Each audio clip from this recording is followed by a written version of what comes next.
Guys, இப்போ நம்ம வந்து yoga video services and Shivani பேரில் பார்க்க போகிறோம். ஓகே காய்ஸ், ஸ்டார்ட் பண்ணலாமா?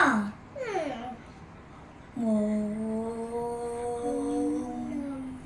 நம சிவாய. ஓம்